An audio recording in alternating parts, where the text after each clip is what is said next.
Do not turn on the light. Those were the first words Elena said to Dante Marchetti when he walked through his own front door, 3 hours before anyone expected him home.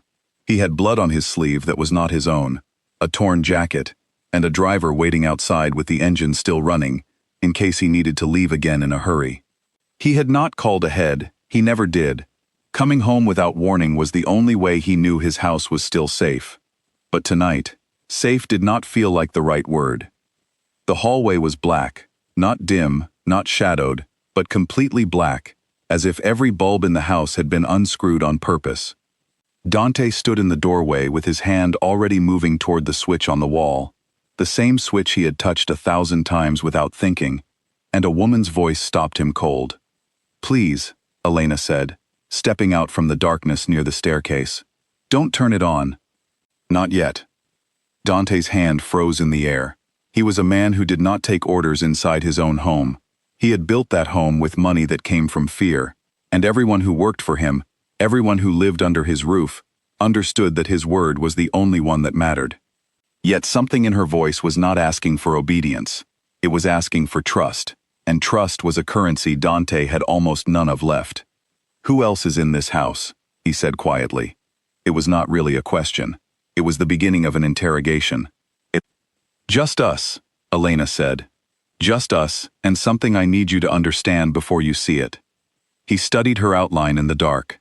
She had been his son's nanny for 6 weeks, hired through an agency after the last one quit without notice, citing reasons she refused to explain. Elena had come with good paperwork, calm hands, and a way of speaking to children that made even the coldest members of his staff soften a little when they watched her work. He had not thought twice about her. Now he was thinking about nothing else. "Move," he said, and stepped past her into the hallway. She did not grab his arm. She did not shout. She simply said, in a voice just above a whisper, "If you turn on that light, he will stop." Dante's whole body went still. "He," Dante repeated. The word hung between them like something fragile that could shatter if either of them breathed too hard. From somewhere above them, faint and unmistakable, came the sound of a child laughing. It was not a sound Dante had heard in 3 years. Not since the accident that took his wife and his son on a rain-soaked road outside the city. A crash that investigators called random, and enemies whispered was anything but. He had buried a small casket beside his wife's. He had stood in a black suit while men who feared him watched him weep for the only 2 people who had ever made him feel like something other than a weapon. And now, from the 2nd floor of his own house, a child was laughing. "That's not possible," Dante said, and his voice cracked in a way it had not cracked in years. "I know how it sounds," Elena said. "I know exactly how it sounds, and if you give me 5 minutes, I will explain everything. But please, Dante, please, do not turn on that light, and do not run up those stairs shouting. Whatever is happening right now, it is fragile, and I am asking you, as someone who has watched you love your family from a distance for 6 weeks, to trust me for 5 more minutes." Every instinct in Dante's body told him to call for backup, to draw the pistol resting under his jacket, to flood the house with light and men and noise, until every secret in it was exposed. That was how he solved problems. He had solved every problem in his adult life with force, with certainty, with the absolute conviction that fear, moving in his direction, was more useful than trust moving in anyone else's. But the laugh came again, closer now, drifting down the staircase like something being carried on the air itself, and it broke something open in his chest that no gun had ever touched. 5 minutes, he said, and then I am turning on every light in this house. Elena nodded, though he could barely see the motion in the dark. "Follow me, quietly, please." She led him not up the main staircase, where the child's voice seemed to be coming from, but toward the kitchen, where a single small candle burned on the counter, its light so faint it barely reached the walls. She turned to face him fully for the first time since he had walked in, and even in that weak orange glow he could see that her hands were shaking. 6 weeks ago, when the agency sent me here, Elena began, I did not come to this house only because of a job posting. I came because 3 months before that, I found a boy wandering outside a shelter 2 towns from here, cold, alone, and unable to tell anyone his name. He did not speak for the first 2 weeks I knew him. When he finally did speak, the first word he said was your son's name. Not a name close to it, not a similar name, your son's exact name. Dante's jaw tightened. Names can be repeated. Coincidences happen. I told myself the same thing, Elena said. I told myself that for weeks. But then he described this house. He described a room with a painted ceiling of stars that no child outside these walls should have ever seen, because you had it painted the month before the accident, and no photograph of it exists anywhere. He described your wife's laugh. He described a dog that used to sleep at the foot of his bed, a dog that, according to the obituary and the records I found, died the same year as the accident and was never replaced. The candle flickered between them. Dante felt the floor tilt slightly beneath his feet, though nothing in the kitchen had moved. I do not believe in miracles, Dante said, though his voice had lost the edge it carried when he first walked through the door. I believe in enemies who know how to build a story convincing enough to walk right into my house. I thought that too, Elena said. I thought someone had built him, trained him, sent him to break you open so someone could walk through the crack. That is why I took the nanny position here, instead of taking him straight to you. I needed to watch this house from the inside. I needed to understand who might want to hurt you through a child who looks and sounds exactly like the son you lost. And what have you learned? Dante asked, though part of him did not want the answer. That no one outside this house knows he exists, Elena said. Not the people who work for you. Not the staff downstairs. I have kept him in the old sewing room on the 3rd floor, the one that connects to the back stairwell, and I have kept the lights off whenever I bring him down, because light draws attention, and attention is the last thing either of us can afford until we understand what is happening. Dante closed his eyes. 3 years of grief rose up all at once, a wave he had spent 3 years building walls against, and for a moment he could not speak at all. Take me to him, he finally said. Now. There is one more thing, Elena said, and something in her tone made him open his eyes again. He is afraid of loud voices. He flinches at sudden movement. Whatever happened to him in the years since the accident, wherever he has been, someone taught him to be afraid before anyone taught him anything else. If you go up those stairs like the man who runs this house, you will lose whatever chance you have of reaching him. You need to go up as his father, not as anyone else. Dante Marchetti had walked into burning buildings without blinking. He had negotiated with men who wanted him dead, while looking them directly in the eye. He had buried his wife and son with a face made of stone, because showing weakness in his world was the same as inviting death. But climbing a dark staircase toward a voice that might belong to his lost son terrified him more than anything he had faced in 15 years of running an empire built on fear. Lead the way, he whispered. Elena picked up the candle, cupping the small flame with her hand so it would not throw too much light, and led him through the kitchen, down a narrow hallway, rarely used by the household staff, and toward the back stairwell that connected to the 3rd floor. Every step creaked beneath Dante's weight, and every creak made his heart pound harder. At the top of the stairs, a thin line of candlelight glowed beneath a door. Elena stopped in front of it and turned to him one last time.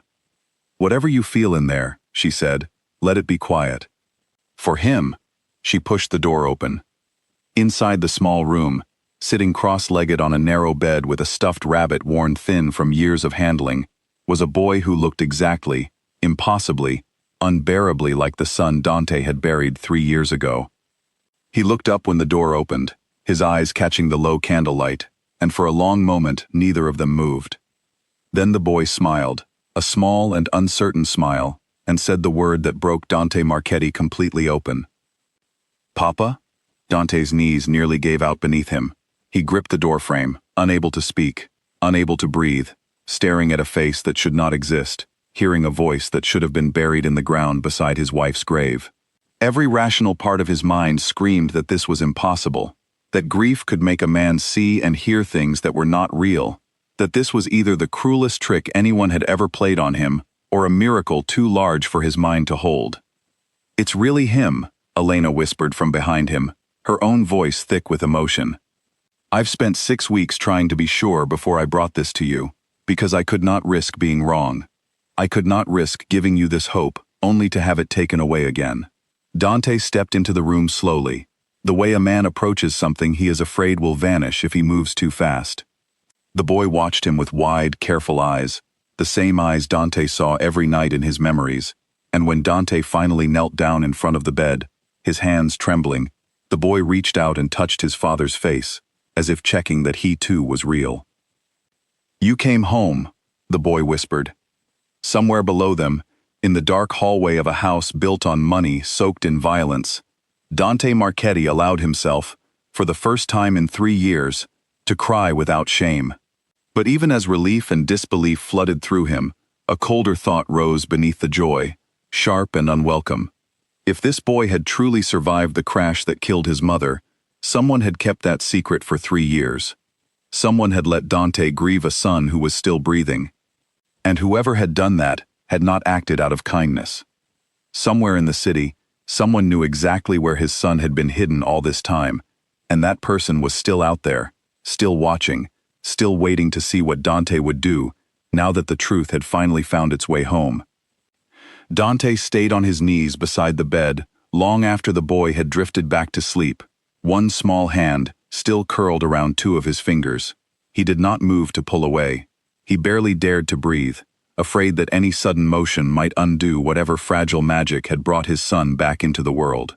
The stuffed rabbit lay against the boy's chest, its fur worn down to almost nothing in places, and Dante found himself staring at it, wondering how many nights that small toy had been the only comfort in a life he knew nothing about. Elena stood quietly near the door, giving him the space to feel everything he needed to feel, without an audience watching too closely. When he finally rose to his feet, his legs stiff from kneeling so long, she stepped back into the hallway and gestured for him to follow. Neither of them spoke until they were back in the kitchen, the candle once again the only light between them. "His name," Dante said. "Does he still use it, the one we gave him?" "He does," Elena said, "though for most of the time I have known him, he would only whisper it. He still flinches sometimes when he hears his own name spoken too loudly, as if it might get him into trouble." "Trouble," Dante repeated, the word tasting bitter in his mouth. "Someone hurt him." "I believe so," Elena said carefully. "Not in ways I can prove yet, but in ways a person learns to notice if they spend enough quiet hours with a frightened child. He does not like closed doors. He does not like raised voices. He eats quickly, as though food might be taken from him if he does not finish fast enough. These are not things a boy learns in a happy home." Dante's hands curled into fists at his sides, the old fury rising in him, the same fury that had built his empire and protected it for 15 years. But this time, the fury had nowhere to go. There was no enemy standing in front of him to punish, no clear target for the violence that lived so easily beneath his calm exterior. There was only a boy asleep upstairs, and a mountain of questions with no answers yet attached to them. "Who else knows he is here?" Dante asked. "No one," Elena said. "I made sure of that from the very beginning.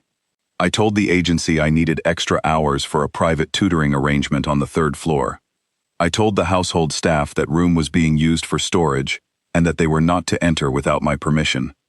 I have brought him food myself, late at night, after everyone else has gone to bed. I have been careful, Dante. More careful than I have ever been about anything in my life, because I understood what would happen if the wrong person learned he was breathing before you did." "And what would happen?" Dante asked quietly, though he already knew the answer. "Whoever hid him from you for 3 years clearly wanted him kept hidden," Elena said. "People with that kind of patience do not give up easily when their secrets start to surface. If word reached the wrong ears that your son survived the crash that was supposed to end your family, that information could be used against you in ways I do not need to explain to a man in your position." Dante exhaled slowly, forcing the anger back down into the place where he usually kept it, the cold and controlled place that had let him survive 15 years at the top of a business that killed most men within 5. He needed that control now more than ever. Grief and rage together made a man reckless, and reckless men made mistakes that got the people they loved killed. "Tell me everything," he said. "From the beginning. Every detail, no matter how small." Elena set the candle down on the counter and folded her hands in front of her, the way someone does when they are about to tell a story they have rehearsed many times in their head, but never spoken aloud. It was late autumn, almost a year ago, she began. I was volunteering 2 nights a week at a shelter outside the city, the kind of place that takes in children who have nowhere else to go, no papers, no family that anyone can locate. A boy was brought in by a police officer, who found him walking alone along a rural road, nearly 40 miles from here. He had no shoes, he would not speak, he would not eat, unless someone sat with him the entire time. The staff at the shelter gave him a temporary name, because he refused to give his own, and for 2 months, that is the only name anyone called him. 2 months of silence, Dante said. 2 months, Elena confirmed. And then one evening, while I was reading to a group of the younger children before bed, he crawled into my lap without a word and fell asleep there. When he woke up, startled and confused, he said your son's name so clearly that I nearly dropped the book I was holding. I asked him gently where he had heard that name before. He looked at me like I had asked him something impossible to answer, and he said, "That is me." Dante felt his chest tighten again, the same ache from moments earlier rising back up through him. I did not believe it at first, Elena continued. I told myself it was a coincidence, that traumatized children sometimes borrow names and stories that are not their own, as a way of protecting themselves from memories too painful to touch directly. But over the following weeks, he began to say more. Small things, fragments, a house with a star-painted ceiling, a woman who sang a specific lullaby in a language he could not name, but could hum perfectly, a large dog that slept curled against his back every night, until the dog was simply gone one day, and no one explained why. The lullaby, Dante whispered. My wife sang that to him every night since he was born. No one outside this house would know that melody. That was the moment I stopped believing in coincidence, Elena said. I began researching quietly, carefully, never using my real name for any of it, terrified that whoever had hidden him for so long might still be watching for exactly this kind of search. I found the obituary. I found photographs from before the accident, published only once in a small local paper years ago, showing part of that painted ceiling in the background. Everything matched. Every piece of it matched a boy who was supposed to be dead. And instead of coming to me immediately, Dante said, an edge returning to his voice, you took a job in my house and hid him 3 floors above my head for 6 weeks. Because I needed to know if I could trust the house before I trusted the man who owned it, Elena said, meeting his eyes without flinching, something few people ever dared to do in his presence. I needed to understand your world before I brought a fragile, frightened child into it. I have read enough about your business to know that trust is not something you give easily, and I was not willing to hand him over to anyone, including you, until I understood exactly what kind of danger he might be walking into. Dante studied her for a long moment, the fury in him slowly giving way to something closer to respect, though he was not yet ready to call it that out loud.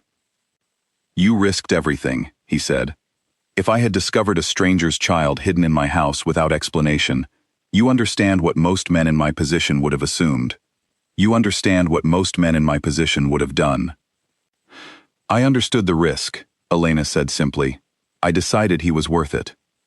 The candle flickered lower, its wax pooling thin along the counter, and somewhere above them, the house remained silent, the boy asleep in a room that had kept his existence secret for 6 long weeks.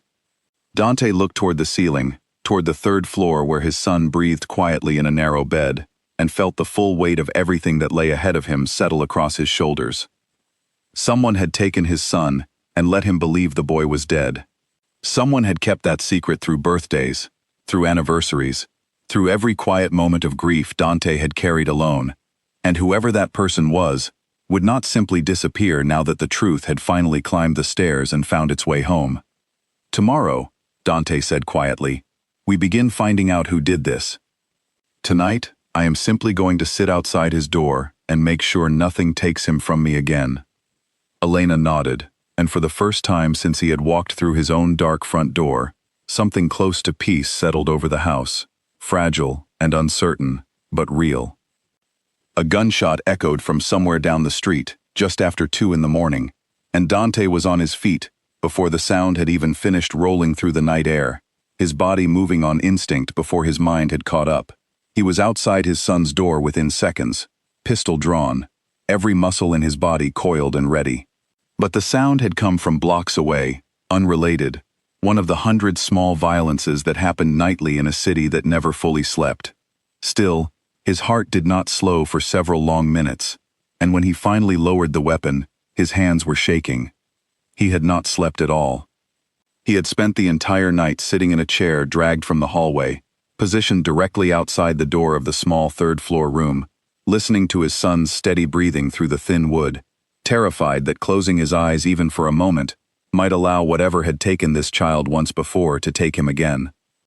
By morning, exhaustion had carved deep lines beneath his eyes, but his mind was sharper than it had been in years, focused entirely on a single question that would not let him rest. Who had kept his son hidden, and why? Elena found him still sitting in the hallway chair when she came up with a small breakfast tray for the boy, and she paused when she saw the state of him. "You did not sleep," she said. It was not a question. "I could not," Dante admitted. "Every time I closed my eyes, I imagined someone climbing those stairs while I was not watching." "No one climbed those stairs," Elena said gently. "You are the only one who knows he is here, besides myself, and I have not slept much these past 6 weeks either. Trust is not built in a single night, Dante, but perhaps you can trust that I have kept him safe this long without your help." Dante studied her for a moment, something in her tone reminding him that she had carried this burden entirely alone for weeks, before he ever knew it existed. "You are right," he said, standing and stretching muscles stiff from the long night. "I am grateful. More grateful than I know how to say to someone I barely know." "Then let us use today to know each other better," Elena said. "Because if we are going to protect him, we need to trust each other completely, and trust requires understanding." Inside the small room, the boy was awake, sitting up in bed with the worn stuffed rabbit clutched against his chest, watching the door with the same careful, guarded expression Dante had noticed the night before. But when he saw his father standing there in the morning light, something in his small face relaxed, just slightly, like a held breath finally released. "You're still here," the boy said.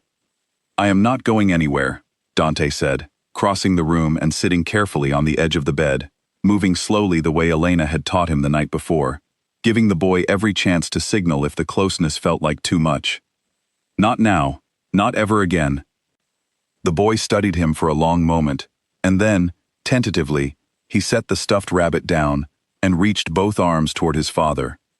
Dante gathered him up gently, feeling how thin he was beneath his clothes, how his small body still carried tension even in a moment meant for comfort, and something in Dante's chest cracked open even wider than it had the night before. "Can we go outside?" the boy asked, his voice muffled against Dante's shoulder. "I have not been outside in a long time." Dante exchanged a glance with Elena over the boy's head, and he saw his own fear reflected there. Outside meant visible. Outside meant risk, but he also understood, with a clarity that surprised him, that keeping his son locked in a small dark room indefinitely was its own kind of harm, even if it was meant to protect him. "Soon," Dante said carefully. "I promise you, very soon. But first, your father needs to understand a few things, so that when we do go outside, nothing bad can happen to either of us. Can you help me understand some things, if I ask gently?" The boy nodded slowly, still holding tight to his father's shirt. "Do you remember where you were before the shelter found you?" Dante asked, keeping his voice as soft and even as he could manage. "Do you remember any of the people who took care of you during that time?" The boy's small body tensed immediately, and Elena, watching from the doorway, gave Dante a warning look. But the boy did not pull away entirely. Instead, he pressed his face harder into his father's shoulder and whispered something so quiet that Dante had to lean in to hear it. "There was a house with a red door," the boy said, "and a woman who was not nice, and a man who came sometimes and talked to her in a room I was not allowed to enter. I used to listen through the wall." "What did they talk about?" Dante asked gently, his heart pounding. "Money," the boy said, "and someone named the client. And once, I heard my name, and the woman told the man to be quiet, because walls have ears in this business, whatever that means." Dante felt every muscle in his body go rigid, though he forced his voice to remain calm for his son's sake. The client. Someone was paying to keep his son hidden. This was not an accident, not a misunderstanding, not a random act of cruelty. Someone had orchestrated the disappearance of his son and had been paid, or was still being paid, to keep him hidden from the world. "You are very brave for remembering that and telling me," Dante said, kissing the top of his son's head. "You will never have to go back there. I promise you that, with everything I have."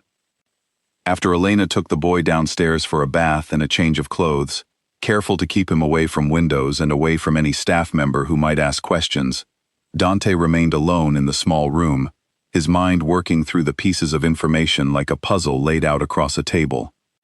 Someone in his organization, or close enough to it to know the details of his family, had arranged for his son to survive the crash that killed his wife, and had then hidden that survival for 3 years, collecting payment from a client whose identity remained unknown. The list of people with that kind of access was small, painfully small, and every name on that list belonged to someone Dante had trusted with his life. He thought of Victor, his second in command for the past 8 years, a man who had stood beside him at both his wedding and his wife's funeral. He thought of Marco, who handled the family's financial dealings and knew every account, every hidden transfer, every secret the organization kept buried. He thought of a dozen other faces, men he had trusted enough to let close to his home, close to his family, close to the child who had apparently survived right under all their noses. Someone had looked him in the eye at that funeral, had watched him weep over an empty grave, and had known the entire time that the small casket beside his wife's held nothing at all. The thought made him physically ill. He found Elena in the kitchen an hour later, the boy seated at the table eating breakfast with a hunger that made Dante's chest ache, still eating too fast, still glancing toward the door every few bites as though checking for danger. Elena looked up when Dante entered, reading something in his expression that made her set down the dish towel in her hands. "You know something?" she said. "I know that someone close to me did this," Dante said quietly, careful to keep his voice low enough that the boy, focused on his food, would not fully understand the conversation happening above his head. "Someone who had access to information only a handful of people possess. Someone who has been collecting payment from a client for 3 years to keep my son's survival a secret." Elena's face went pale. "Then whoever that person is knows I have been asking questions, researching, making inquiries at the shelter, at the agency, at every place that touched this boy's life before he came here. If they are careful, and clearly they are, they may already suspect something is wrong." "How careful were you?" Dante asked, an edge of fear entering his voice for the first time. "Careful enough that I never used my real background in any of my inquiries," Elena said, "but not careful enough to guarantee complete invisibility. I am not trained for this kind of work, Dante. I am a woman who wanted to help a frightened child, not a spy hiding from professional criminals." The word criminals hung awkwardly between them, and Dante watched something flicker across Elena's face, a discomfort she had clearly been holding back since the moment she agreed to take a position inside his house. He understood it. Most people who learned what he truly was reacted with fear, or greed, or a desperate desire to be far away from him as quickly as possible. Elena had done neither. She had simply focused on protecting a child, regardless of what that meant about the man she now had to trust to finish the job. "I need you to make a list," Dante said. "Every place you visited, every question you asked, every person you spoke to during your search. If someone is watching for exactly this kind of investigation, I need to know how much exposure we already have." Elena nodded, moving toward a small notebook she kept in a kitchen drawer, and began writing quickly, her handwriting neat despite the tension visibly running through her hands. While she worked, Dante crouched down beside his son's chair, watching the boy eat, memorizing every small detail of his face that he had missed for 3 years. The shape of his eyebrows, so much like his mother's, the small scar above his left eyebrow from a fall off a bicycle 2 summers before the accident, the way he held his fork with his left hand, despite everyone's attempts to correct him toward the right. "I have a question," the boy said suddenly, looking up from his plate. "Am I in trouble for telling you about the Red Door house?" "No," Dante said immediately, his voice fierce with protectiveness. "You are never in trouble for telling me the truth. Never. Do you understand me? No matter what you remember, no matter how small or strange it seems, you can always tell me, and you will never be in trouble." The boy studied his father's face for a long moment, searching for any sign of deception, the way a child who has learned to distrust adults often does. Whatever he found there seemed to satisfy him, because he nodded slowly and returned to his breakfast, though his shoulders relaxed slightly more than they had before. Elena finished her list and handed it to Dante, her expression grim. "There are 6 places on this list," she said. "The shelter, the agency, 2 government offices where I tried to trace his original records, and 2 private investigators I consulted briefly, before deciding their fees were too high and their discretion too questionable to trust with something this sensitive." Dante scanned the list, his mind already working through which of these points of contact represented the greatest danger. A private investigator, paid to ask questions about a missing child who matched the description of a boy presumed dead for 3 years, would be exactly the kind of loose thread that could unravel an entire operation.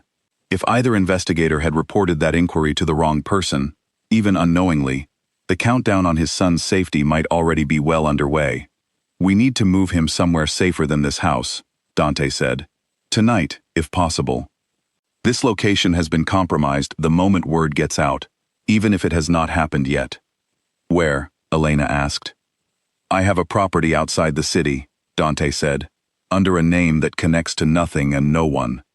Only 3 people alive know it exists, and none of them know about your investigation or this boy. It will buy us time to figure out who did this without risking his life while we search." Elena glanced at the boy, still eating, still unaware of the full danger surrounding him, and nodded slowly. "I will pack what he needs." Quietly, nothing that suggests urgency, in case anyone in this house is watching more closely than we realize.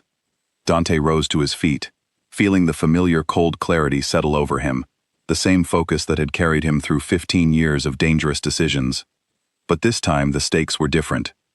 This time it was not business, not money, not territory or reputation. This time it was his son's life, and Dante Marchetti had never fought harder for anything in his existence than he intended to fight for the boy sitting quietly at his kitchen table, finally safe enough to eat breakfast like any other child in the world. Before he could reach the doorway, Elena's hand caught his sleeve, stopping him mid-stride. "There is one more thing," she said, her voice lower now, careful in a way that told him she had been holding this back, unsure of when to say it. "Something I noticed last week that I did not mention because I was not certain it meant anything." "Tell me now," Dante said. "We no longer have the luxury of waiting for certainty." "A car," Elena said. "A dark sedan, parked at the end of the street on 3 separate afternoons, always around the same time, always gone before dark. I did not see the driver clearly enough to describe them, and I told myself it was nothing, a neighbor's guest, a delivery driver waiting between stops. But looking back now, I think I convinced myself of that, because I did not want to believe someone might already be watching this house." Dante's stomach turned cold. A parked car outside his home was not unusual on its own, not for a man in his position who employed people to watch the street precisely for that reason. But if it was not one of his own men, if it was someone connected to whoever had orchestrated his son's disappearance, then the timeline he had imagined, days or weeks to investigate quietly, had likely already collapsed into something far shorter. "Describe the car again," he said. "Every detail you remember, no matter how small." "Dark blue, maybe black in certain light," Elena said, closing her eyes as though replaying the memory carefully. "An older model, nothing that would draw attention on its own. The windows were tinted darker than is legal in this state, which struck me as strange at the time, though I did not think much of it beyond a passing thought." "Illegally tinted windows," Dante repeated slowly. "That is not the choice of a casual observer. That is the choice of someone who does not want to be identified, someone who has done this kind of watching before and understands exactly how to avoid being remembered." He crossed to the window near the kitchen sink, careful to stay back from the glass rather than approaching it directly, a habit built from years of understanding how easily a silhouette in a window could become a target. The street outside looked ordinary in the morning light, quiet, lined with parked cars that belonged to neighbors who had lived on this block for years. Nothing appeared out of place. But Dante had learned long ago that danger rarely announced itself with anything as obvious as menace. It waited patiently, disguised as normalcy, until the moment it chose to strike. "I want you to think carefully," Dante said, turning back to face her. "In the 6 weeks you have worked in this house, has anyone, staff or otherwise, asked unusual questions about your background, your schedule, or the third floor specifically?" Elena's brow furrowed as she thought back over the weeks, and slowly her expression shifted into something uneasy. "The groundskeeper," she said. "Marcus. He asked me twice, in passing conversation that seemed harmless at the time, why I spent so much time on the 3rd floor when the children's rooms are on the 2nd. I told him I was reorganizing storage, and he seemed to accept that answer. But now that I think about it, he asked again a week later, almost the exact same question, phrased slightly differently, as though testing whether my answer would change." Dante filed the name away, his mind already forming a plan to quietly investigate the groundskeeper's background, his connections, his finances, anything that might reveal whether he was simply a curious employee or something far more dangerous hiding in plain sight among the household staff. "We move tonight," Dante said again, more firmly this time. "Not tomorrow, tonight, while there is still a chance we are ahead of whoever is watching, rather than already behind them."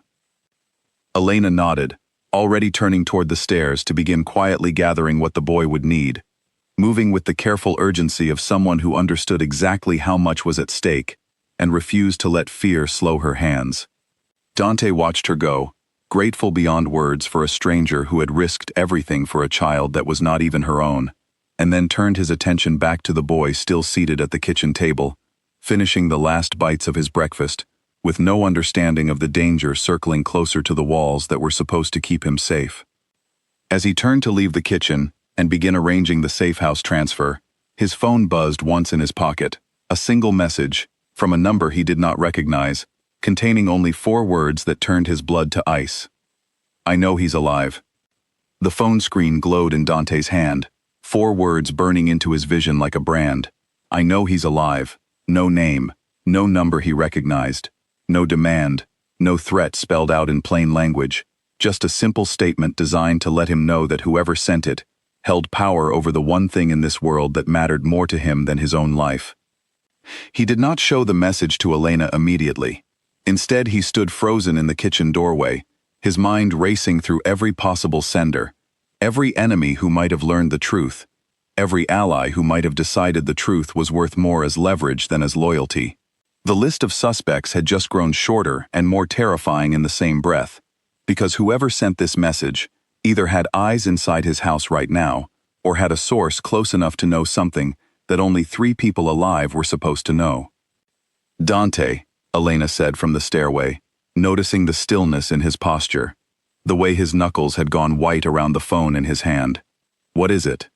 He crossed the kitchen and showed her the screen without a word. She read the message twice, her face draining of color, and when she looked up at him, her eyes carried the same fear that had settled into his own chest. "Who could have sent this?" she whispered. "I do not know," Dante admitted, which was a sentence he rarely spoke aloud, a confession of uncertainty that felt almost as dangerous as the message itself. "But I intend to find out before the sun sets today." He typed a single reply, his fingers steady despite the storm raging beneath his composed exterior. 3 words that gave nothing away and demanded everything in return. "What do you want?"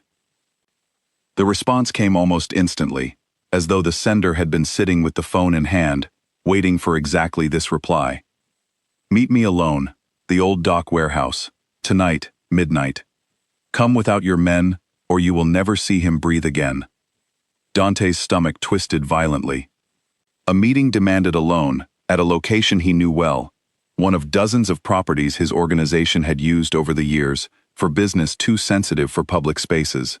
Whoever sent this message knew that location, which meant they either had inside knowledge of his operations or had been given that information by someone who did.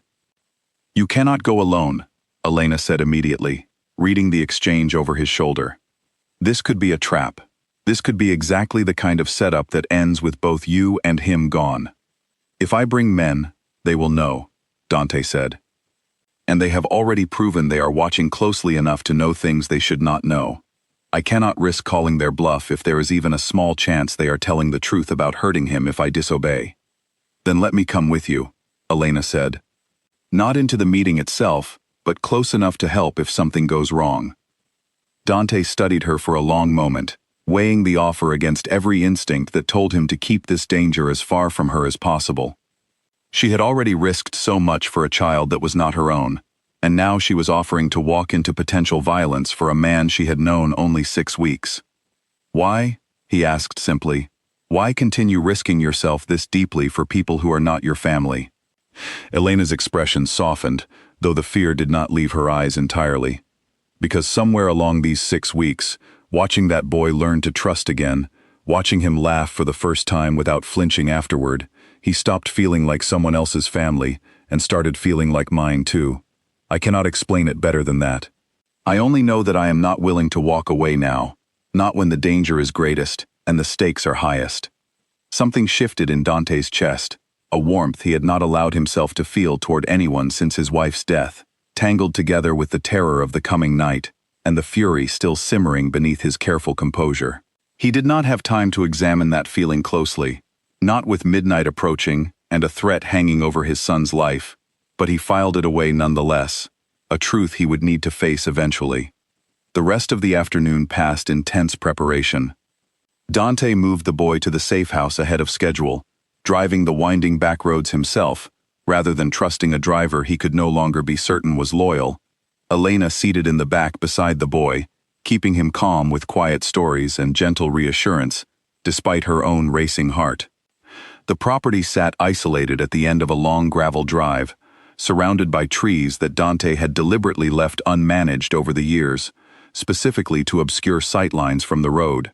He installed the boy in a small bedroom on the ground floor, positioned 2 trusted guards outside, men whose loyalty he had tested repeatedly over a decade and never found wanting, and gave Elena strict instructions to remain inside, no matter what happened at the warehouse that night. "If I do not return by dawn," Dante said, kneeling in front of his son one final time before leaving, "Elena will keep you safe. She will bring you somewhere far from here, somewhere no one can find you, and she will raise you as her own, if that is what it takes to keep you breathing. Do you understand me?" The boy's eyes filled with tears, his small hands gripping his father's jacket tightly. "I do not want you to go," he said. "What if the bad people take you too?" Dante pulled him into a fierce embrace, memorizing the feeling of his son's small arms wrapped around his neck, the smell of his hair, the sound of his quiet breathing against his shoulder. "I have survived worse than tonight," he said, though the words felt thinner than he wanted them to be. "I am going to come back to you. I promise you that with everything I am." He left before his own composure could crack any further, climbing into his car alone as instructed, driving through the darkening city toward the old dock warehouse, where his organization had conducted business too dangerous for daylight for over a decade. The building sat at the edge of the water, half its windows boarded, the smell of salt and rust hanging thick in the night air as he approached. He arrived 15 minutes early, parking a block away and approaching on foot, every sense heightened, every shadow analyzed for threat, before he allowed himself to move past it. The warehouse door stood slightly ajar, a single light burning somewhere deep inside, and Dante drew his weapon before stepping across the threshold, his pulse steady despite the fear coiling in his chest. "Come in, Dante," a voice called from the darkness. A voice he recognized immediately, one that made his blood run colder than the message on his phone had. Marco stepped into the pool of light near the center of the warehouse floor, his hands raised slightly, though not in surrender. His expression carried none of the warmth Dante had known for nearly a decade of working closely together, none of the loyalty he had believed was as solid as stone. "You," Dante said, his voice low and dangerous. "You sent that message." "I sent that message because I needed you to come alone," Marco said. "And because I needed you to finally understand what has really been happening in your organization while you have been too consumed by grief to notice."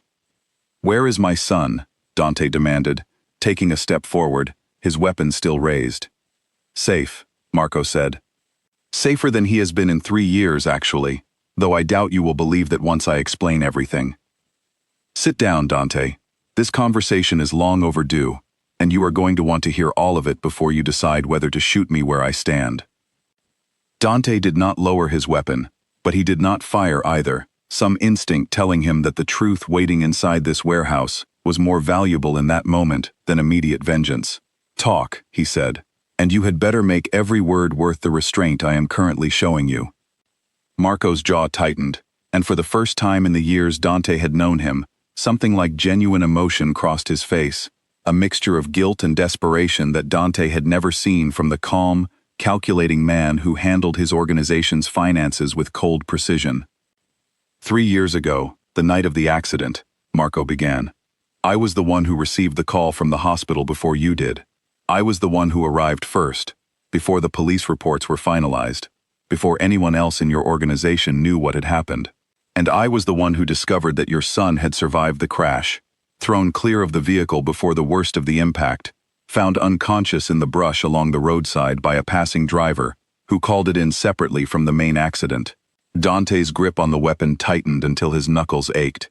"You knew," he said, his voice barely above a whisper. "You knew," he said, "and you let me bury an empty casket." "I did not have a choice," Marco said, his voice cracking slightly. "That same night, before I could bring him to you, men from the Castellano family found me at the hospital. They had been planning to move against your organization for months, waiting for the right moment of weakness to strike. Your wife's death, they believed, was that moment. And when they realized your son had survived, they saw an opportunity too valuable to ignore." "What opportunity?" Dante said, though dread was already forming in his stomach, understanding the shape of the answer before Marco spoke it. "Leverage," Marco said. "They threatened to kill him immediately, unless I helped them hide his survival from you, keeping him as insurance, a card to play whenever they needed to force your hand in future negotiations. They told me if I refused, they would kill him that night and make it look like he never survived the crash at all. I believed them, Dante. I had no reason not to believe them, so I made the hardest decision of my life. Wait. I told them I would help hide him, on one condition, that they never hurt him, that his survival would be kept as pure leverage and nothing more, never as an instrument of harm." Dante felt sick, the weight of 3 years of grief, now tangled with a fury so complete it nearly blinded him. "You let me weep at his funeral," he said. "You stood beside me at that grave and said nothing. I have hated myself every single day since," Marco said, tears now visible in his eyes. "I arranged for him to be placed with people I believe the Castellanos trusted, people who were paid to keep him fed and safe, though clearly, from what I have since learned, safe was not exactly what he received in that house. I have spent 3 years finding ways to check on him quietly, without revealing my involvement, always terrified that any misstep would end with his death and the exposure of my own betrayal. And the message today," Dante said, "why now, after 3 years of silence?" "Because Elena's investigation drew attention," Marco said. "The Castellanos have people watching for exactly this kind of activity. And when a woman began asking questions at shelters and agencies about a boy matching your son's description, it reached their ears within days. They believe you may already suspect the truth, and they are preparing to either use him as leverage immediately, forcing your hand in a deal they have wanted for years, or eliminate him entirely if they decide he has become more liability than asset. I contacted you tonight because I could not carry this secret any longer, not with his life hanging this close to the edge. I wanted to warn you before they made their move."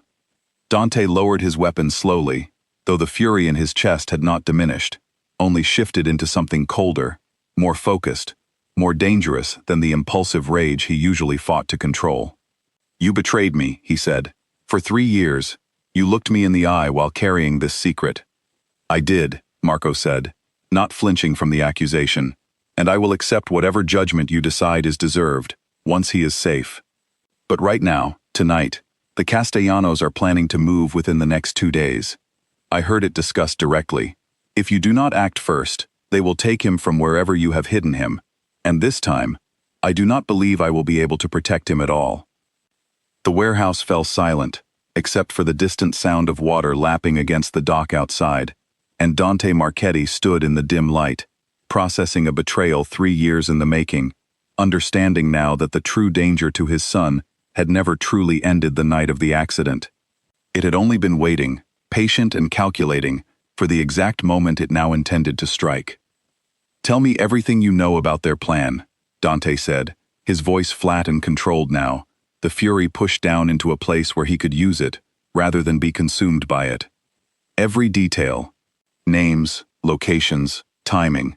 If you are asking me to trust you again after 3 years of silence, this is where that trust begins to be earned back, and nowhere else." Marco nodded quickly, clearly relieved to have something useful to offer, something that might begin to balance the enormous debt he owed.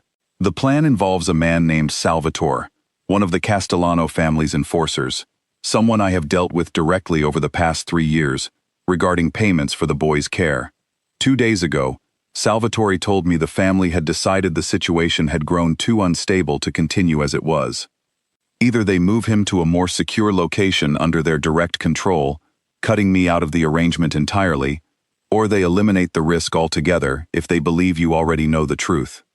"When?" Dante pressed. "Give me an exact window, not a vague estimate." "Salvatore mentioned tomorrow night," Marco said, "sometime after dark, though I do not have an exact hour. They intend to move quickly now that they believe the secret is unraveling, before you have time to organize any kind of defense or retaliation." Dante's mind raced through the geography of his own city, the properties he controlled, the men he trusted, weighing every option against the brutal reality that he now had less than 24 hours to protect his son from a family with resources nearly equal to his own. The safe house where Elena and the boy currently waited was secure, but not infinite in its protection, not against a family determined enough and desperate enough to force the issue. "The men who took him from the house tonight," Dante said, his mind already moving toward strategy. "How many would Salvatore likely bring for an operation like this?" "I do not know for certain," Marco admitted, "but historically, when the Castellanos move on something they consider valuable, they do not send fewer than 6 men, often more if they anticipate resistance. And if they believe you already suspect the truth, they will assume resistance is likely. Then we need to be ready for more than 6, Dante said, and we need to move him again, somewhere even they would not think to search, before tomorrow night arrives." Marco hesitated, something uncertain crossing his features. "There is one more thing you should know," he said quietly. "Something I have not told anyone, not even the people who have been paying me to stay silent all this time." Dante's eyes narrowed. "What?"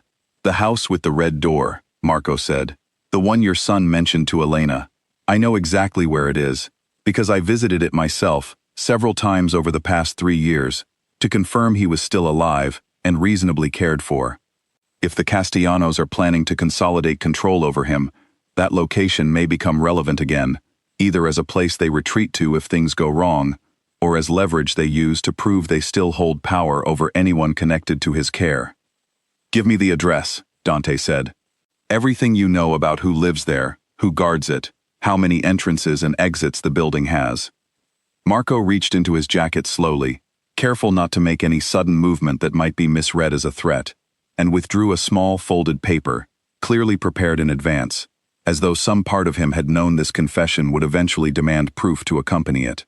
Dante took it without a word, scanning the details written in Marco's careful handwriting, memorizing the address, the description of the woman who lived there, the pattern of guards who occasionally visited. "This does not erase what you did," Dante said finally, folding the paper and placing it inside his own jacket. 3 years, Marco. 3 years you let me grieve a living child." "I know," Marco said, his voice breaking slightly. "I will spend the rest of my life trying to make it right, however long that life turns out to be, and whatever price you eventually decide I owe for the years of silence. Tonight, all I want is to help you get him somewhere the Castellanos cannot reach, before the choice is taken away from both of us." Dante studied him for a long moment, the fury and the fragile gratitude tangled together in a way that made it impossible to feel simply one emotion at a time. Whatever judgment awaited Marco would come later, once his son was truly safe. Tonight, there was only one priority worth focusing every resource toward, and Dante Marchetti intended to move heaven and every resource his organization possessed to ensure his son survived what was coming. "We move before dawn," Dante said, turning toward the warehouse door.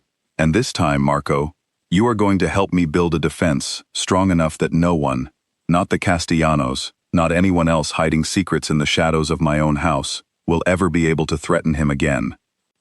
Headlights swept across the trees lining the safe house driveway at 3 in the morning, and every guard on the property moved into position before the vehicle had even come to a full stop.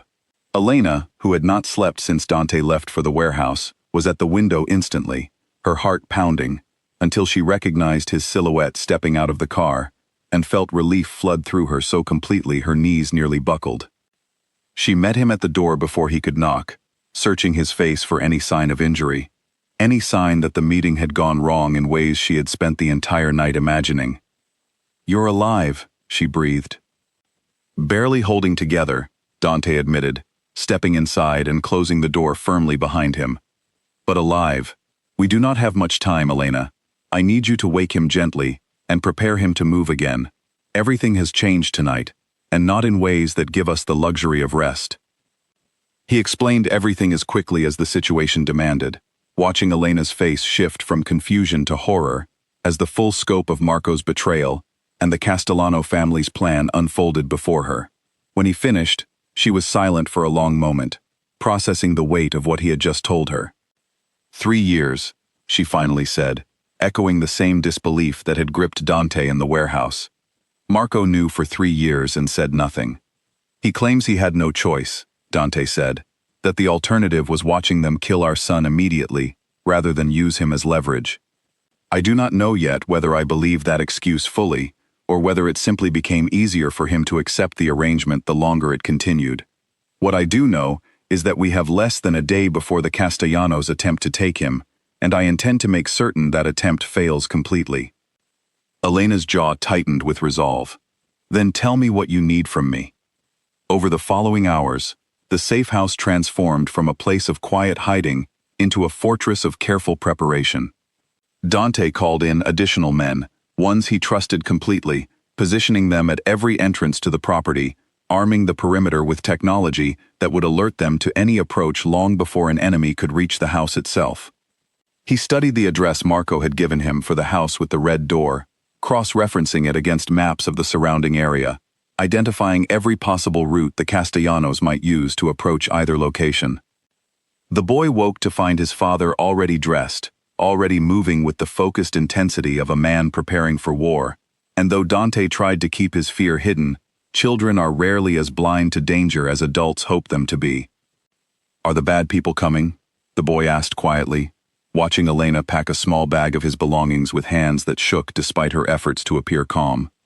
"They might try," Dante said honestly, kneeling in front of his son, deciding in that moment that honesty, delivered gently, was more valuable than false comfort that could shatter at the worst possible time. "But I have many people helping me protect you, and I promise you, with everything I have, that I will not let them succeed. Do you trust me?" The boy nodded slowly, though his small hands gripped the stuffed rabbit tightly against his chest. "I trust you," he whispered. "But I am still scared." "Being scared and being brave are not opposites," Dante said, echoing words his own father had once told him decades earlier, words he had not thought of in years until this exact moment demanded them. "Being brave means feeling scared and doing what needs to be done anyway.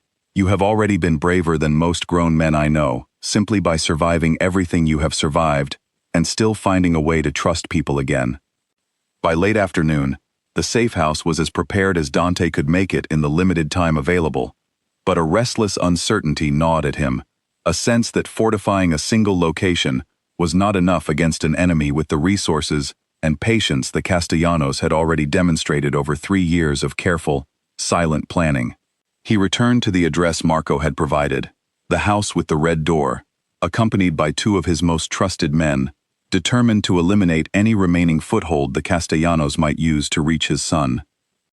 The house sat in a quiet residential neighborhood, unremarkable from the outside, the kind of place no one would suspect of hiding secrets as dark as the ones it apparently held. Dante approached cautiously, every sense alert, and found the door unlocked, swinging open at the lightest push.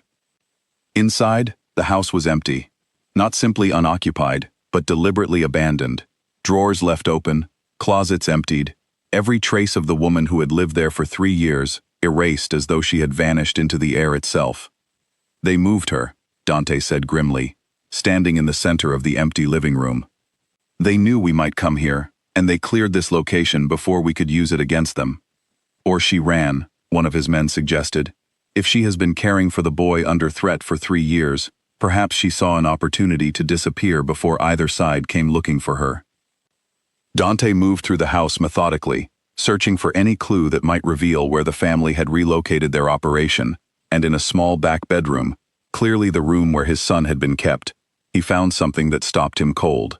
Scratched into the wooden windowsill, small and faint, barely visible unless someone knew exactly where to look, were 4 simple letters, carved with something sharp, likely a fingernail, or a small stone smuggled into the room during a moment of solitude. A name. Not the name Dante and his wife had given their son, but a nickname, one only Elena had used with him during the 6 weeks she cared for him at the house, a small private word of affection that had passed between them in quiet moments Dante had witnessed only in passing. His son had left a message, hoping someone who knew him well enough to recognize the nickname might one day find this room and understand he had been there, that he had survived, that some part of him had held on to hope even in captivity. Dante's throat tightened with a grief and pride so intertwined he could not separate one from the other. His son, frightened and alone in an unfamiliar house for years, had still found the strength to leave a message of hope carved into a windowsill, trusting that someone, someday, would come looking for him. He photographed the carving and continued searching, eventually finding a torn scrap of paper wedged behind a loose floorboard, likely overlooked during the hurried evacuation. On it, in handwriting Dante did not recognize, presumably the woman who had cared for his son under threat, was a single address and 3 words that read only, "In case anything happens." The address belonged to a property Dante's organization had crossed paths with before, years earlier, during a territorial dispute with a smaller family that had eventually folded into the larger Castellano operation. It was a warehouse near the industrial docks on the opposite side of the city, isolated, difficult to approach without being seen, exactly the kind of location a family would choose for something they needed to keep entirely hidden. "This is where they intend to take him," Dante said, showing the address to his men. "If Marco's information about tomorrow night is accurate, this is likely where they plan to consolidate their hold on him, away from any location connected to their previous arrangement with Marco." He called Elena immediately, relaying everything he had found, his voice tight with a mixture of fear and determination that even he could hear in his own words. "I need you to keep him calm and ready to move at a moment's notice," he said. "I am going to gather every resource I have and make certain that when the Castellanos attempt to move tomorrow night, they walk directly into a position we control completely, rather than the other way around." "Be careful," Elena said, her voice carrying a warmth and worry that reached through the phone and settled somewhere deep in Dante's chest, a feeling he had not allowed himself to examine too closely amid the chaos of the past 2 days, but one that had been growing steadily since the moment she first told him not to turn on the light. He needs his father to come home from this. And I find that I need that too, more than I expected to. The confession, quiet and unplanned, hung in the silence between them for a long moment, before Dante finally responded. "I intend to come home," he said, "to both of you. I have already lost 3 years I can never reclaim. I will not lose another moment beyond what tomorrow night demands of me." He spent the remaining hours before dawn coordinating with his most trusted men, studying blueprints of the warehouse obtained through old contacts, positioning resources at strategic points around the building without alerting anyone inside to the fact that their supposedly secret location had already been compromised. Marco, working alongside him now with the desperate focus of a man trying to earn back something he feared he had lost permanently, provided details about the Castellano family's usual patterns, their preferred entry points, the number of men they typically deployed for operations of this significance. By the time the sun began rising over the city, Dante Marchetti had assembled everything he needed for the confrontation ahead, a plan built not on the reckless fury that had defined so many of his earlier years in this dangerous business, but on careful precision, driven by a love more powerful than any fear he had ever faced. Tomorrow night, the The Castellanos intended to take his son and consolidate a threat they had held over him for 3 years without his knowledge. Instead, they were going to walk directly into the reckoning Dante had spent every waking hour since that 4-word message preparing for them. Somewhere across the city, in a safe house surrounded by trusted guards, his son slept fitfully beside a woman who had risked everything for a child that was not her own. And Dante found himself praying, for the first time in years, that the sun would rise on a tomorrow where his family, whatever shape that family now took, would finally be whole and safe together. The following evening arrived slower than any Dante could remember, each hour stretching long and heavy with anticipation. He spent the afternoon at the safe house, unwilling to leave his son's side any longer than necessary, memorizing small moments as though storing them against the possibility that tonight might take them away again. He watched the boy build a small tower from wooden blocks Elena had found somewhere in the house, watched him knock it down with a laugh that no longer carried the same guarded hesitation it had 2 days earlier, watched Elena kneel beside him and help rebuild it, patient and warm in a way that made something ache pleasantly in Dante's chest. "He trusts you completely now," Dante said quietly, watching from the doorway as Elena guided small hands in stacking the blocks evenly. "He trusts easily when he feels safe," Elena said, not looking up from the game. "That is the tragedy of it. A child should not have had to learn distrust in the first place, but he is resilient, more resilient than most adults I have known. He gets that from his mother," Dante said, and for a moment the grief of the past 3 years rose gently rather than sharply, a soft ache rather than the jagged wound it had been for so long. She had a way of finding warmth in almost anyone, even people who did not deserve it. Elena looked up at him then, something thoughtful in her expression. "You rarely speak of her," she said, not in a way that avoids the subject entirely, but carefully, as though each word cost something. "Grief cost something," Dante admitted. "For 3 years, I built an entire life around missing 2 people at once, my wife, and the son I believed I had buried beside her. Speaking of her too freely felt like reopening a wound I had only just learned to manage. But lately," he paused, glancing toward his son, still absorbed in his building game. "Lately, it feels less like reopening a wound, and more like remembering something worth celebrating, rather than only mourning." The moment stretched between them, quiet and unhurried despite the danger waiting for nightfall, and Elena's expression softened into something Dante had not seen from her before, something that made his chest tighten in a way that had nothing to do with fear. "Whatever happens tonight," she said softly, "I want you to know that these 6 weeks, difficult and frightening as they have also been the first time in longer than I care to admit that I have felt like I was doing something that truly mattered. Watching him heal, watching you find your way back to him, it has meant more to me than I expected it to."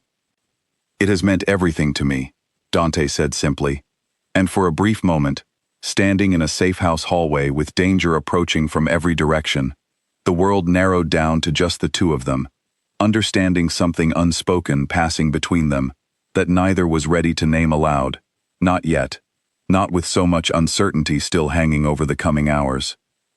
As the sun began its slow descent toward evening, Dante gathered his men for a final briefing, laying out the plan with the same cold precision that had kept his organization intact through 15 dangerous years.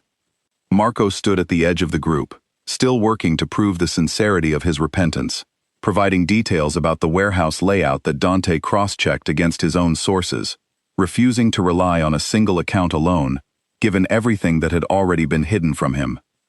"They will likely arrive in 2 waves, Marco explained, pointing to a rough sketch of the warehouse interior spread across a table. "An advance team to secure the location, followed by the primary group bringing whatever asset they intend to move. If their pattern holds true to previous operations, the advance team will number no more than 3, arriving roughly 30 minutes ahead of the main group." "And the main group?" Dante asked. "How many? And how are they likely to be armed?" 6 to 8 men typically," Marco said. "Armed, but not expecting significant resistance if they believe their location remains secret. Salvatore prefers efficiency over spectacle. If everything proceeds according to their plan, they intend to be in and out within 20 minutes, minimizing any window for interference. Then we make certain nothing proceeds according to their plan," Dante said, studying the sketch carefully, positioning his own men at points that would allow them to intercept both waves before either could establish full control of the location. I want the advance team neutralized quietly before the main group arrives, so that when Salvatore and his men walk through that door, they believe everything is proceeding exactly as expected, right up until the moment they realize it is not.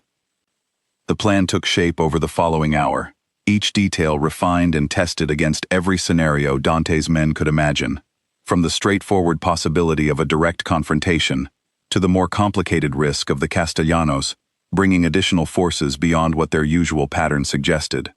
Dante insisted on personally leading the team positioned closest to the warehouse's main entrance, refusing every suggestion from his most senior men that he remain at a safer distance given the personal stakes involved. "This is not a negotiation I am willing to delegate," he told them firmly. "For 3 years, decisions were made about my son's life without my knowledge or consent. Tonight, I intend to be the one making the decisions that determine whether he finally comes home for good." As darkness settled over the city and the hour of confrontation drew closer, Dante returned briefly to the safe house one final time, kneeling before his son in the quiet bedroom light, memorizing his face once more before the night's uncertainty could claim any part of the fragile peace they had built together over the past 2 days. "I need you to be brave a little longer," Dante said gently. "Elena is going to keep you safe while I finish something important. And when I come back, I promise you, there will be nothing left standing between us and a real home together, one where no one ever has to whisper in the dark again." The boy nodded, small and solemn, wrapping his arms tightly around his father's neck one final time. "Come back," he whispered. "Please come back." "I will," Dante said, his voice steady despite the storm of emotion beneath it. "I promise you with everything I am." A single flashlight beam swept across the warehouse door at exactly 11:30, and Dante Marchetti held perfectly still in the shadows of a stacked cargo container, watching 3 men move cautiously toward the entrance, exactly as Marco had predicted. The advance team. Dante raised 2 fingers, a silent signal to the men positioned around him, and within seconds, all 3 intruders were subdued quietly, efficiently, without a single sound loud enough to carry beyond the warehouse walls. "Clean," one of Dante's men whispered, checking the restraints on the unconscious men. No alarm raised. The main group has no idea their advance team went dark. Dante nodded, checking his watch. 30 minutes remained before Salvatore and his men were expected to arrive with whatever plan they intended to execute for consolidating control over his son's fate. He positioned his remaining men carefully around the warehouse interior, using the same shipping containers and industrial shelving that had once concealed his organization's business dealings, to now conceal an ambush meant to end a threat that had haunted his family for 3 years without his knowledge. He thought of his son, safe at the safe house with Elena, and felt his resolve harden into something unbreakable.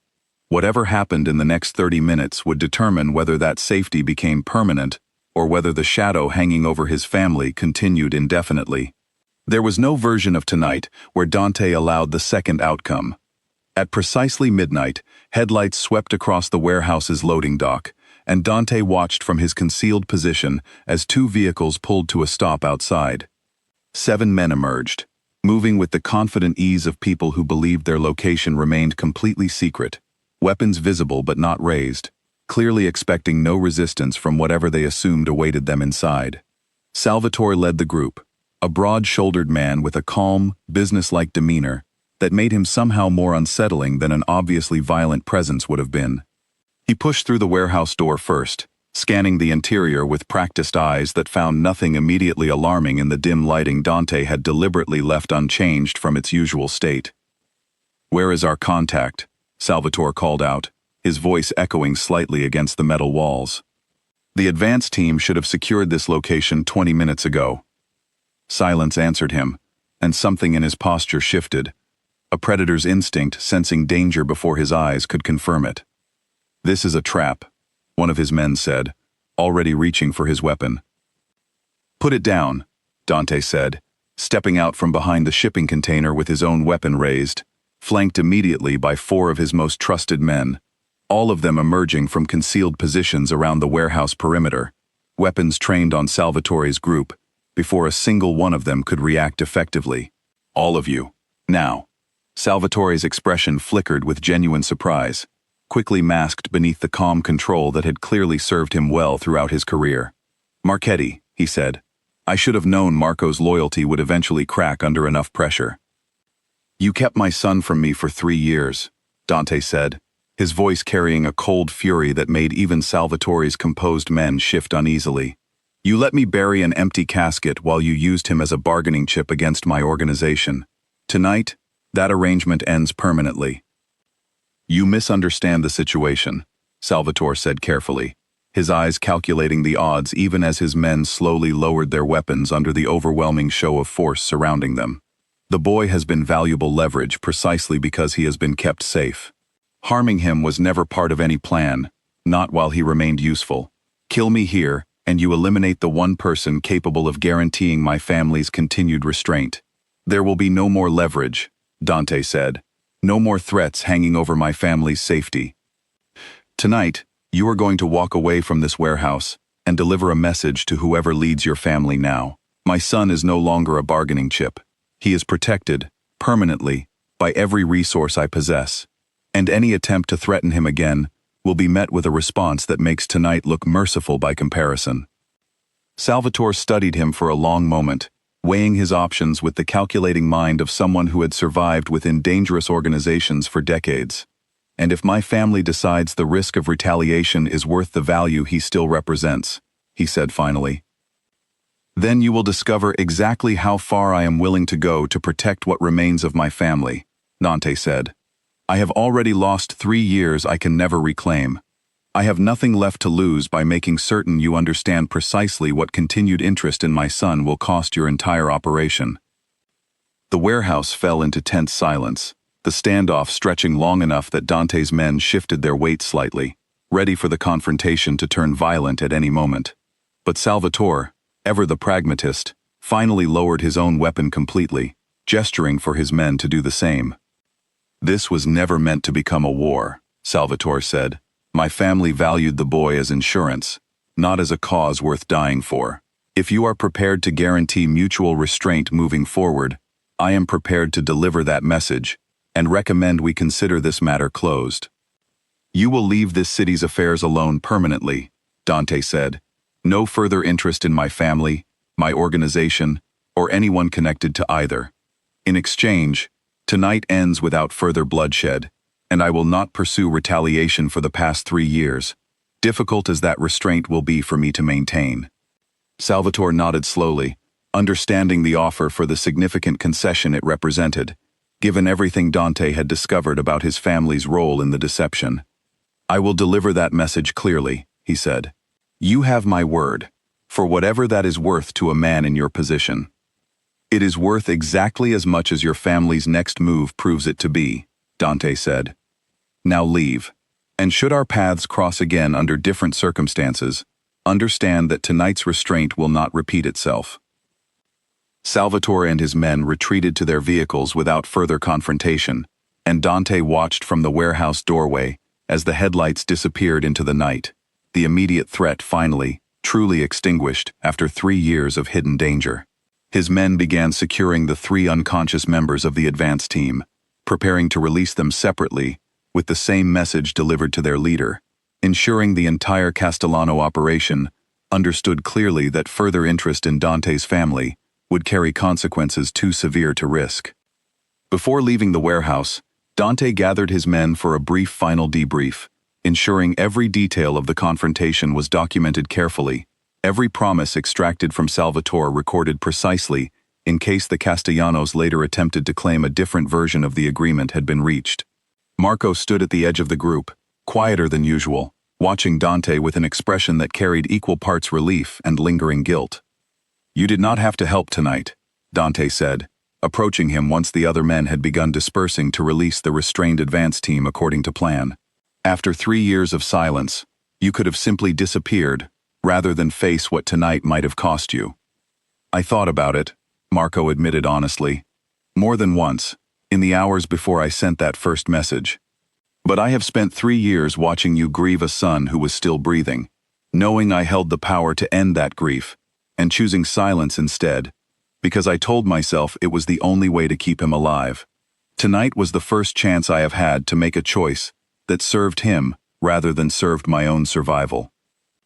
It does not erase what you did, Dante said, echoing the words he had spoken in the warehouse the night before.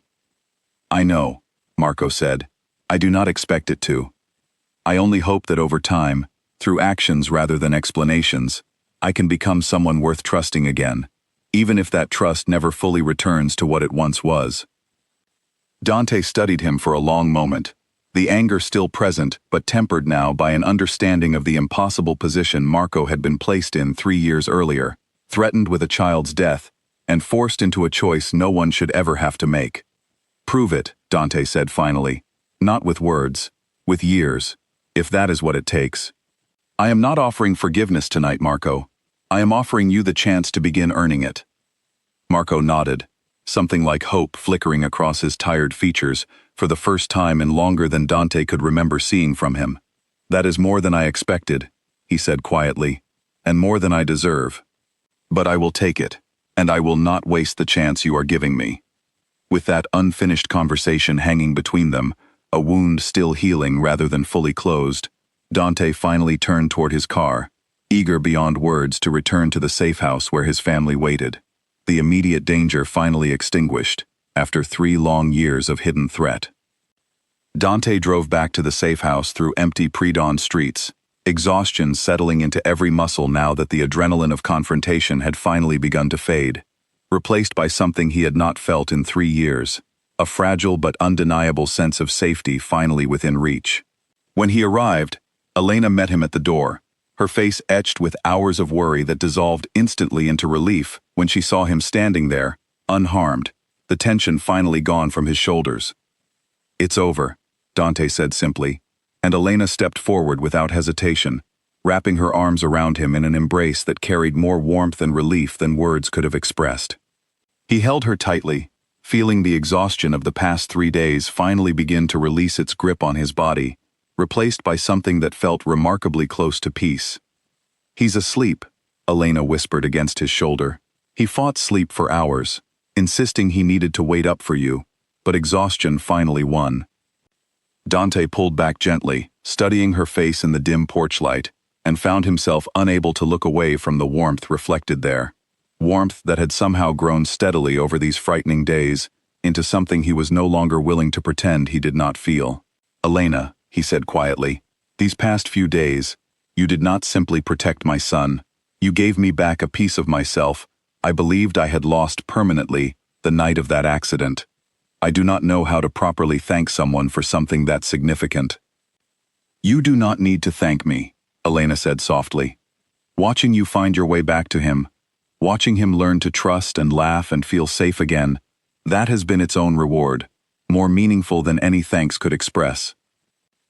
They stood together in the quiet pre-dawn light for a long moment, something unspoken finally beginning to settle into words neither of them was quite ready to say aloud, though both understood clearly what the silence between them meant.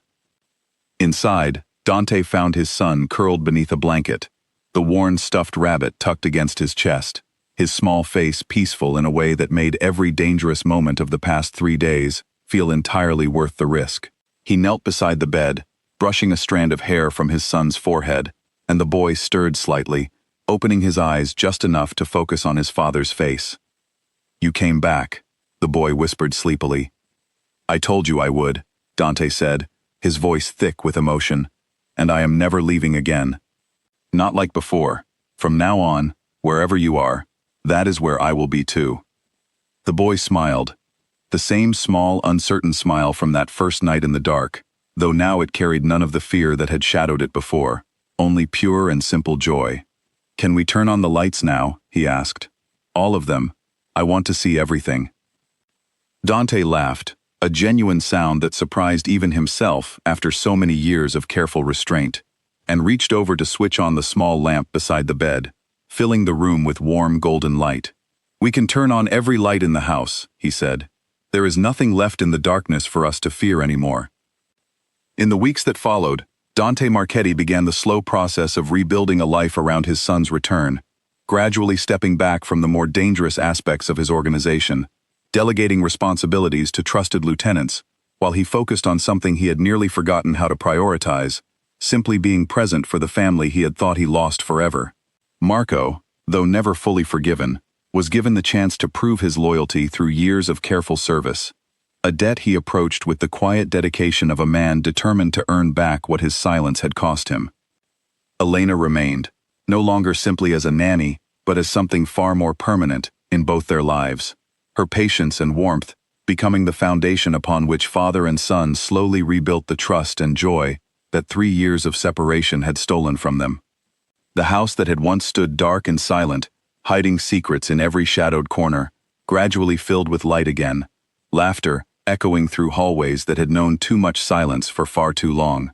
On quiet evenings, Dante would sometimes find himself standing in the doorway of his son's room, watching him sleep peacefully, without the guarded tension that had once shadowed even his rest, and he would think back to that first terrifying night, Elena's whispered warning not to turn on the light, the impossible sound of laughter drifting down a dark staircase. What had begun as the most frightening night of his life had become the beginning of everything he had believed he lost forever, proof that even in the darkest moments, hope sometimes waits quietly in the shadows, patient and real, ready to laugh again the moment someone finally comes looking. 6 months after that night at the warehouse, Dante stood in the backyard of the same house where it had all begun, watching his son chase a new puppy across the grass, the boy's laughter ringing out clear and unguarded under the afternoon sun. Elena sat nearby on the porch steps, a cup of tea warming her hands, watching the two of them with an expression of quiet contentment that had become as familiar to Dante as his own reflection. The Castellanos had kept their word, at least for now, their interest in Dante's family fading into the same silence that had once hidden his son from him, though Dante remained careful, watchful, unwilling to fully release the vigilance that had protected his family through the darkest chapter of his life. Marco continued working within the organization, quieter now, more careful, slowly rebuilding a trust that would likely take years to fully restore, if it ever could be restored completely. Dante found himself, more often than he expected, extending small gestures of grace toward the man, understanding that forgiveness, like trust, was not a single decision, but a slow accumulation of choices made over time. The house itself had changed as much as the people living within it. Rooms that had once stood formal and unused, now held toys scattered across floors, drawings taped to walls, the small chaotic evidence of a childhood finally allowed to unfold without fear. The third-floor room where his son had once hidden in candlelit silence had been transformed into a bright playroom, painted in cheerful colors, sunlight pouring through windows that were never covered anymore, never darkened by necessity or fear. "He asked me yesterday," Elena said, setting down her tea as Dante joined her on the porch steps, whether the bad people were ever going to come back.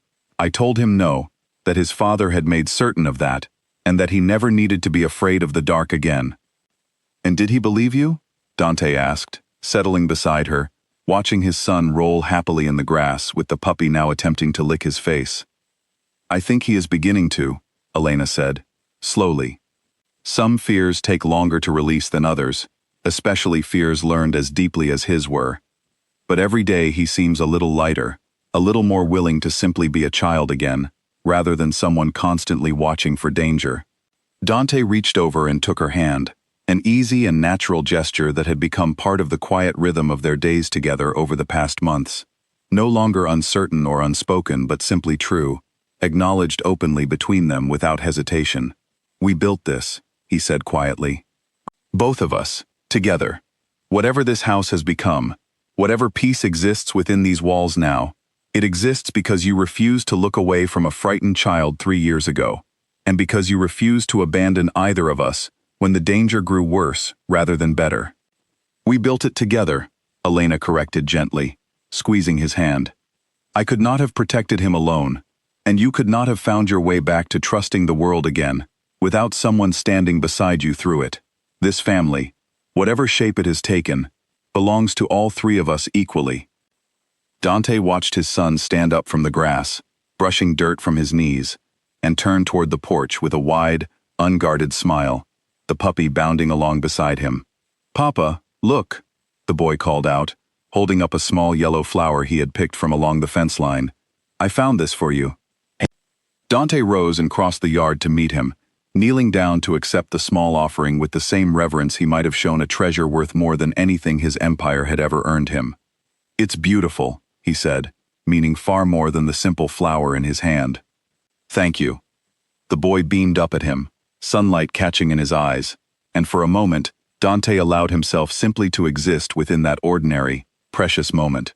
A father and son in a sunlit yard, no darkness left to fear, no whispered warnings needed anymore. Behind them, Elena watched from the porch with quiet joy, and somewhere in the distance, the puppy barked happily at nothing at all, filling the afternoon with the simple, uncomplicated sound of a family finally, completely, safely home.